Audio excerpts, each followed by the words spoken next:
ये कहानी कैसे वैम्पायर की है जो पिछले 200 सालों से जिंदा है। न कभी बूढ़ा हो सकता है, न कभी मर सकता है, लेकिन उसकी जिंदगी में पश्चाताप के अलावा कुछ भी नहीं है। Bollywood silver screen presenting interview with the vampire. कहानी शुरू होती है सैन फ्रांसिस्को से, जहाँ पर एक रिपोर्टर जिसका नाम डैनियल है, वो एक आदमी का इंटरव्यू लेने के लिए आया है। इस आदमी का नाम लुइस है और इसका दावा है कि ये इंसान नहीं बल्कि वैम्पायर है। लेकिन डैनियल को उस पर विश्वास नहीं होता और उसे विश्वास दिलाने के लिए लुइस कहता है कि ना लाइट जला दे। डैनियल कहता है कि मैंने सुना था कि वैम्पायर्स को लाइट्स पसंद नहीं होती। लुइस कहता है ऐसा नहीं है। लुइस लाइट का स्विच ऑन करता है और अगली पल वो डैनियल के सामने होता है। ये देखकर वो पूरी तरह से घबरा जाता है। वो उसे पूछता है कि तुम इतनी स्पीड से यहाँ पर कैसे आए। लुइस उसे कहता है कि मैं भी तुम्हारी तरह मांस और खून से बना हूँ, बस मैं पिछले 200 सालों से इंसान नहीं हूँ। और अब डैनियल को विश्वास हो जाता है कि लुइस सच कह रहा है और कहानी यहाँ से जाती है आज से 200 साल पहले, यानी कि फ्लैशबैक में। और ये वक्त होता है सन 1791 का। इस वक्त में लुइस पूरी तरह से एक इंसान होता है। उसकी उम्र 24 साल होती है, लेकिन उसने अपने आप को पूरी तरह से नशे में डुबा लिया होता है। इसकी वजह उसकी पत्नी होती है जो प्रेग्नेंट थी और उसकी मृत्यु हो गई, यानी कि उसने अपने बच्चे को और अपनी पत्नी को खो दिया। इसीलिए अब उसके अंदर जिंदा रहने की कोई इच्छा नहीं होती, न कुछ पाने की न कुछ खोने की। एक रात को जब वो जुआ खेल रहा होता है तो वो उस जुए में अपना सब कुछ लगा देता है, पर किस्मत उसका साथ देती है। वो इस बाजी को जीत जाता है। उसके पत्ते इतने बेहतरीन होते हैं कि उसके सामने वाला खिलाड़ी ये सोचता है कि इसने चीटिंग की है। वो अपनी गन निकालकर उसकी तरफ तान देता है, लेकिन लुइस इससे डरता नहीं है। वो अपनी शर्ट का बटन खोल कर कहता है कि मुझे मार दो, मैं जिंदा रहने के पेन से मुक्ति चाहता हूँ। वो ऊपर खड़ा हुआ एक साये सब कुछ देख रहा होता है। लुइस वहां से बाहर निकल जाता है और तभी एक चोर उसकी गर्दन पर चाकू रख देता है। वो कहता है जितने पैसे तुम्हारे पास हो सब के सब मुझे दे दो, लेकिन इससे पहले क्यों कुछ करता। पीछे से एक साया उसको उठाकर फेंक देता है और अगले पल एक साया अंधेरे से बाहर निकलता है। ये वही साया जो ऊपर से लुइस को देख रहा था। ये इंसान नहीं है बल्कि ये वैम्पायर है। इसका नाम लेस्टेट होता है और लेस्टेट लुइस की गर्दन पर काटता है, जिससे वो पूरी तरह से मदहोश हो जाता है। लेस्टेट लुइस से पूछता है कि तुम अभी भी मरना चाहते हो, जो तुमने टेस्ट किया ये काफी है। वो कहता है कि ये काफी है। लेस्टेट उसे छोड़ देता है और अगली रात वो उसके घर पर जाता है। वो लुइस से कहता है कि मैं जानता हूँ कि तुम जिंदा नहीं रहना चाहती, इसीलिए मौत और जिंदगी के बीच में मैं तुम्हें एक चॉइस दूंगा। अगर तुम चाहो तो तुम मर सकते हो और चाहो तो तुम जिंदा रह सकते हो, वो भी जवान रहकर। न तुम्हें दुख होगा, न तकलीफ, न किसी तरह की बीमारी। ये एक अलग तरह का जीवन होगा। लुइस इस बात के लिए मान जाता है क्योंकि उसकी जिंदगी में जिंदा रहने का कोई भी मोटिवेशन, कोई भी मतलब नहीं होता। और लेस्टेट उसकी गर्दन पर काटता है, जिससे वो पूरी तरह से मदहोश होता है और वो जिंदगी और मौत की उस दहलीज पर पहुंच जाता है जहां पर उसे ही फैसला करना है कि अब वो जिंदा रहना चाहता है या मरना चाहता है। वो जिंदा रहने का फैसला करता है, इसीलिए लेस्टेट उसे अपना रक्त पिलाता है, जिसकी वजह से वो एक बार फिर से जिंदा हो गया। लेकिन उसके अंदर उसकी आत्मा नहीं है और वो इंसान नहीं रहा, बल्कि वो एक वैम्पायर बन गया है जो कभी भी धूप में नहीं जा सकता, क्योंकि धूप में जाने से वैम्पायर्स की स्किन जल जाती है, वो खत्म हो जाती है। इसीलिए दिन के वक्त वो ताबूत के अंदर सोते और रात को ये शिकार पर निकलते। इनका शिकार इंसान होते जिनका खून पीकर ये जिंदा रहती। लेकिन धीरे धीरे लुइस का ये फैसला बदल जाता है, क्योंकि वो इंसानों को नहीं मारना चाहता, उनका रक्त नहीं पीना चाहता।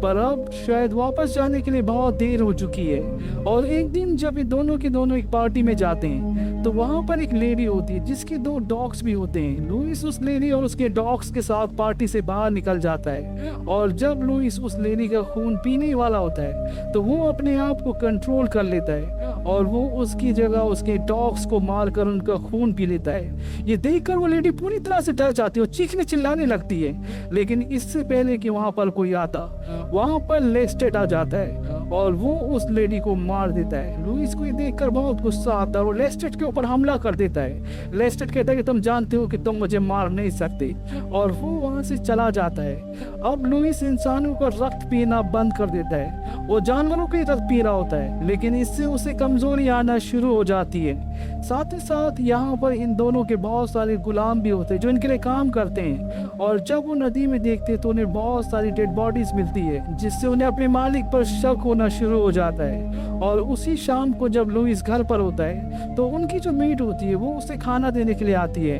और अब लुइस अपने आप को कंट्रोल नहीं कर पाता।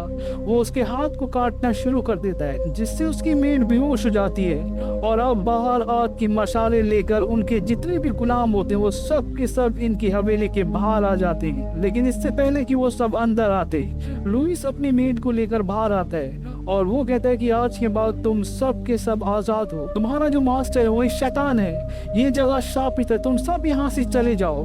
और वो उनसे मशाल लेकर पूरी हवेली में आग लगा देता है।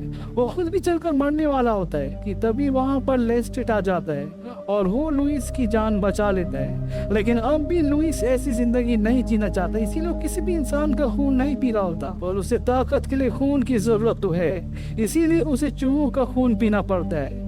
अब शहर में प्लेग फैल जाता है, और जब लुइस एक घर के अंदर जाता है तो वो देखता है कि वहाँ पर एक छोटी सी बच्ची अपनी मॉम की डेड बॉडी के सामने बैठकर रो रही है। उसकी मॉम प्लेग से मर गई है, और जब वो बच्ची लुइस के गले लगती है तो लुइस अपने आप को नहीं रोक पाता, वो उसकी गर्दन पर काट लेता है। तभी वहाँ पर लेस्टेट आ जाता है और वो हंसना शुरू कर देता है। वो लुइस को कहता है, कहाँ गई तुम्हारी फिलॉसफी, तुम कहते थे तुम कभी भी इंसान का खून नहीं पियोगे। लुइस भी अब होश में आ जाता है और उससे इस बात का बहुत गिल्ट होता है कि उसने एक बच्ची की गर्दन पर काटा, उसकी वजह से उसकी जान चली गई। लुइस यहाँ से चला जाता है और वो एक नाले के पाइप में रहना शुरू कर देता है, जहाँ पर वो चूहों का खून पीता है। और एक दिन उसके पास लेस्टेट आता है, वो कहता है मैं तुम्हें कहीं ले जाना चाहता हूँ, और वो उसे अपने साथ अपने घर लाता है, जहाँ पर वो बच्ची जिसे लुइस ने काटा था वो अब भी जिंदा होती है। लुइस को ऐसा लग रहा था कि उसने उस बच्ची को मार दिया। उसे जिंदा देखकर उसे खुशी होती है, और लुइस के काटने के बाद ये बच्ची बहुत कमजोर हो गई है, इसीलिए लेस्टेट इसे वैम्पायर बनाना चाहता है। लुइस उसे ऐसा करने से मना करता है। लेस्टेट उसे कहता है तुम चाहते हो कि बच्ची मर जाए। ये सुनने के बाद लुइस पीछे हट जाता है और लेस्टेट उस बच्ची को अपनी कलाई का खून पिलाकर उसे वैम्पायर बना देता है। लेस्टेट उस बच्ची से कहता है कि हम दोनों तुम्हारे पिता हैं, और अब लुइस भी इस बच्ची की वजह से यहाँ पर रुक जाता है, और ये दोनों की दोनों इस बच्ची को एक पिता की तरह पालना शुरू कर देते हैं। दरअसल लेस्टेट ने इस बच्ची को वैम्पायर इसीलिए बनाया था ताकि लुइस उसी के साथ रुक जाए, क्योंकि वो चाहता है कि लुइस, वो और ये बच्ची एक परिवार की तरह रहें। धीरे धीरे वक्त बीतता है और ये बच्ची जिसका नाम क्लाउडिया है, ये इन दोनों के साथ रहना सीख जाती है। लुइस क्लाउडिया से एक पिता की तरह प्यार करता है, वो हमेशा उसी के ताबूत में सोती है। वहीं दूसरी तरफ लेस्टेट उसे खूंखार शिकारी बनाता है। ये दोनों मिलकर कई लोगों का खून पीते हैं और इसी तरह से इनकी जिंदगी चलना शुरू हो जाती है। आज इन तीनों को एक साथ रहते हुए पूरे 30 साल हो चुके हैं, लेकिन क्लाउडिया अभी भी छोटी बच्ची की तरह है। और जब वो एक दिन एक लड़की को देखती तो कहती है मैं भी ऐसा बनना चाहती हूँ, लेकिन उसे एहसास नहीं होता कि वो कभी भी अब बड़ी नहीं हो सकती। हालांकि वो दिमागी रूप से बढ़ चुकी है, पर उसका शरीर हमेशा एक बच्चे वाला ही रहेगा। और एक दिन वो फ्रस्ट्रेशन में आकर अपने बाल काट देती है, लेकिन कुछ ही देर बाद वो देखती है कि उसके बाल वापस आ गए। इस बात से वो फ्रस्ट्रेट हो जाती है और वो गुस्से में आके लेस्टेट को बोलते कि जो भी हमारे साथ हुआ है, जो भी हम बने हैं, इस सब की वजह तुम हो। और वो चाकू से उसके गाल पर वार करती है, लेकिन चंद ही पलों में उसके घाव भर जाते हैं। क्लाउडिया ये देखकर पूरी तरह से हैरान हो जाती है। वो उससे पूछती है कि तुमने कैसे किया। लेस्टेट कहता है कि मैं अपना सीक्रेट तुम्हें क्यों बताऊं। और इसके बाद वो उसकी गर्दन पकड़ता है और कहता है कि आज अगर तुम जिंदा हो तो इसकी वजह सिर्फ मैं हूँ। क्लाउडिया वहाँ से नाराज होकर चली जाती है और लुइस उसके पास जाता है। वो उसे बताता है कि तुम कभी भी बड़ी नहीं हो सकती, तुम हमेशा इसी रूप में रहोगी। और वो क्लाउडिया को वो सच भी बताता है कि किस तरह से उसने उसकी गर्दन पर काटा था, और जब वो जिंदगी और मौत के बीच में झूल रही थी तब लेस्टेट ने उसे अपना खून पिलाकर वैम्पायर बना दिया। इस बात से क्लाउडिया नाराज हो जाती है और वो लुइस को बोलती है कि मैं तुम दोनों से नफरत करती है और ये कहकर वो वहाँ से चली जाती है। लुइस इस बात से पूरी तरह से गिल्ट में भर जाता है। वो पूरी रात पैदल ही चलता रहता है। उसे इस बात का दुख होता है कि आज क्लाउडिया जो कुछ भी है इसकी वजह वो भी है। और सुबह होने से पहले जब वो घर आता है तो क्लाउडिया उसके पास आती है। वो कहती है कि मैं तुमसे कभी भी नफरत नहीं कर सकती। तुमने मुझे माँ का पिता का दोनों का प्यार दिया है। मैं हमेशा तुमसे प्यार करूंगी, लेकिन अब जाने का वक्त हो गया है। हमें लेस्टेट को छोड़कर जाना होगा। लुइस उसे कहता है कि वो हमें कभी भी जाने नहीं देगा। ये सुनने के बाद क्लाउडिया लेस्टेट के पास जाती है जो कि पियानो बजा रहा होता है और वो कहती है कि हम जैसे पहले थे। मैं चाहती हूँ कि दोबारा हम वैसे रहें। हमारे बीच में कोई भी गिला शिकवा नहीं होना चाहिए। और वो उससे कहती कि मैं तुम्हारे लिए एक प्रेजेंट देकर आई हूँ। क्लाउडिया उसे दूसरे कमरे में ले जाती है जहाँ पर दो जुड़वा बच्चे होते हैं और वो उसे कहती है कि दोनों के दोनों बहुत ज़्यादा ड्रंक है, इसीलिए बेहोश है। तुम इनका रक्त पी सकते हो। उन बच्चों को देखकर वो बहुत खुश होता है और क्लाउडिया से कहता है कि हम दोनों एक दूसरे को माफ करते हैं। और इसके बाद वो उन दोनों में से एक का रक्त पी लेता है और इस रक्त को पीने के बाद उसे कमजोरी होना शुरू हो जाती है, क्योंकि क्लाउडिया ने उसे झूठ कहा था ये बच्चे बेहोश नहीं होते बल्कि ये मर चुके होते हैं और वैम्पायर किसी भी मरे हुए इंसान का रक्त नहीं पी सकते। इससे उनके शरीर में कमजोरी आती है। दरअसल लेस्टेट को ये बात इसलिए पता नहीं चली क्योंकि जिस दवा से क्लाउडिया ने इन दोनों को मारा होता है उससे मरने के बाद भी शरीर गर्म रहता है और इसी वजह से लेस्टेट को नहीं पता चला कि दोनों बच्चे जिंदा नहीं है, क्योंकि उनका रक्त अभी भी गर्म था। अब जबकि लेस्टेट कमजोर हो चुका है तो क्लाउडिया इस मौके का फायदा उठाकर उसकी गर्दन पर वार करती है जिससे उसकी मृत्यु हो जाती है। क्लाउडिया लुइस से कहते हैं कि हमें इसकी बॉडी को ठिकाने लगाना होगा और ये दोनों के दोनों उसकी बॉडी एक झील के पास ले जाते हैं। इस झील में मगरमच्छ भी होते हैं और जब वो लेस्टेस की बॉडी को पानी के अंदर डाल देते हैं तो मगरमच्छ इस तरह से लेस्टेस का खात्मा हो जाता है। अब लुइस और क्लाउडिया प्लान करते हैं कि ये दोनों के दोनों यूरोप जाकर दूसरे वैम्पायर्स को ढूंढेंगे और जिस रात को ये निकलने वाले होते हैं उसी रात को वहां पर लेस्टेस आ जाता है। दरअसल वो अब भी जिंदा होता है लेकिन वो बहुत कमजोर हो चुका है। वो इन्हें बताता है कि जिस झील में तुमने मुझे डाला था वहां पर जो मगरमच्छ मुझे मारने के लिए आया था उसी का खून पीकर मैं सरवाइव कर पाया और अब वो क्लाउडिया को मारना चाहता है क्योंकि उसने उसकी जान लेने की कोशिश की थी। लेकिन इससे पहले कि वो क्लाउडिया तक पहुंचता लुइस उस पर जलता हुआ लैंप फेंकता है जिससे उस पर आग लग जाती है और साथ ही साथ यहाँ पर पूरा घर जलना शुरू हो जाता है। लुइस और क्लाउडिया वहां से भाग जाते हैं और इससे पहले कि उनका पानी का शिप जिससे यूरोप जा रहे हैं वो यहाँ से निकल जाता है, ये दोनों शिप तक पहुंच जाते हैं और अब ये दोनों के दोनों शिप पर बैठकर यूरोप के लिए निकल चुके हैं। यूरोप में दरअसल ये अपने जैसे और भी वैम्पायर्स को ढूंढना चाहते हैं ताकि लुइस के मन में जो सवाल है उनके जवाब मिल सके, लेकिन इन्हें कोई भी वैम्पायर नहीं मिलता और ये दोनों के दोनों सन 1870 में पेरिस में सेटल हो जाते हैं। इनकी जिंदगी अब आराम से चलना शुरू हो जाती है। लेकिन एक रात को लुइस को एक वैम्पायर दिखता है जिसका नाम सेंटियागो होता है और यहीं पर वो एक और वैम्पायर से मिलता है जिसका नाम आर्मेंड है। आर्मेंड उसे एक थिएटर में प्ले देखने के लिए इनवाइट करता है और अगले दिन लुइस और क्लाउडिया वहां पर पहुंच जाते हैं। प्ले में जितने लोग भी परफॉर्म कर रहे होते हैं सब के सब वैम्पायर्स होते हैं, लेकिन दुनिया को इनकी सच्चाई नहीं पता। प्ले खत्म होने के बाद लुइस और क्लाउडिया उस जगह जाते हैं जहां पर सभी वैम्पायर्स रहते हैं। वहां पर लुइस आर्मेंड से पूछता है कि हम कौन है, हम क्या हैं, लेकिन उसके पास उसकी इस बात का कोई जवाब नहीं होता। आर्मेंड कहता है कि मैं पिछले 400 सालों से जिंदा हूँ और मैं इस धरती का सबसे पुराना वैम्पायर हूँ, पर ना मैंने कभी ईश्वर का और ना ही शैतान का कोई भी विजन देखा है। मुझे इस बारे में कुछ भी नहीं पता कि हमारी आत्मा एक अभिशाप है या वरदान। अब क्लाउडिया कहती है कि हमें यहाँ से जाना चाहिए, मुझे भूख लग रही है और लुइस और क्लाउडिया यहाँ से जाने लगते हैं। लुइस के दिमाग में थॉट्स आना शुरू हो जाते हैं कि उसने लेस्टेट के बारे में जो भी सोचा था वो सब गलत था। दरअसल वे सब बातें लेस्टेट से भी पूछता था पर वो उसकी बातों का जवाब नहीं देता था क्योंकि उसके पास कोई भी जवाब नहीं था। और जब वो सब कुछ लेस्टेट के बारे में सोच रहा होता है तभी यहाँ पर वो वैम्पायर जो सबसे पहले मिला था जिसका नाम सेंटियागो है वो उसके थॉट्स पढ़ लेता है क्योंकि उसके पास थॉट्स पढ़ने की पावर होती है और उसे शक हो जाता है कि लुइस ने और क्लाउडिया ने इन दोनों ने मिलकर लेस्टेट को मारा है। पर फिलहाल ये दोनों यहाँ से निकल जाते हैं। घर पर आने के बाद क्लाउडिया लुइस को बोलती है कि आर्मंड तुम्हें पसंद करता है, वो तुम्हारा साथ चाहता है। और उसकी आत्मा ने बिना एक शब्द कहे मुझसे कहा कि मुझे तुम्हें जाने देना होगा। वो सही था, मुझे तुम्हें जाने देना होगा। लुइस क्लाउडिया से कहता है तुम चिंता मत करो, सब कुछ ठीक हो जाएगा। दरअसल लुइस होता तो एक वैम्पायर है, लेकिन आज भी उसके अंदर जो फीलिंग्स होती है, जो इमोशंस होते हैं, वो इंसानों की तरह होते हैं। वो किसी को मरते हुए नहीं देखना चाहता, वो किसी को मारना नहीं चाहता। अब लुइस एक बार फिर से आर्मंड से मिलने के लिए जाता है और वो उससे पूछता है कि क्लाउडिया की जिंदगी खतरे में। आर्मंड उससे कहता है कि हाँ। लुइस उससे कारण पूछता है। आर्मंड उसे बताता है कि सबसे बड़ी उसकी खामोशी। दूसरी बात यह है कि इस उम्र की लड़कियों को वैम्पायर बनाना मना है। और तीसरा ये कि जिसने तुम दोनों को बनाया, तुम दोनों ने उसे मार दिया। लुइस कहता है कि हम यहाँ पर किसी से भी लड़ना नहीं चाहते। आर्मंड उसे बताता है कि लड़ाई शुरू हो चुकी है, तुम्हें किसी भी कीमत पर उसे यहाँ से दूर भेजना होगा।